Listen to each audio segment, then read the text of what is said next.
Paolo Avellino naging emosyonal nang mabasa ang mensahe galing sa fans ng tambalan nila ni Kim.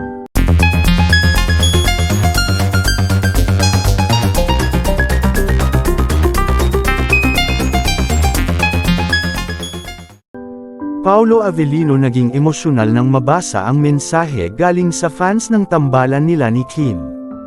Naging emosyonal si Paolo Avellino nang mabasa ang mensahe. Mensahe ng isang fans, na tungkol at naglalaman ng mensahe tungkol sa kanila ni Kim Chiu. Makikita sa ilang clip ng video na naging emosyonal si Paolo dito.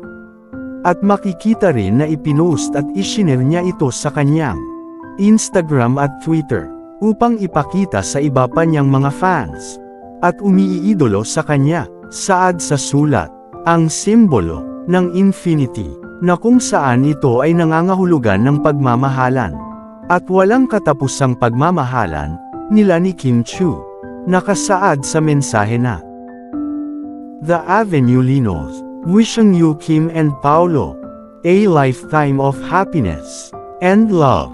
Paolo, may your love for Kim continue to grow with each passing day. Together may you both inspire and uplift everyone around you, especially the Kim Pao family, with your enduring bond and shared joy. Here's to a future filled with endless blessing, cherished memories. From Bambi. Yan ang sulat na galing sa fan na talagang napaiting at nagpalambot ng puso ni Paolo Avellino.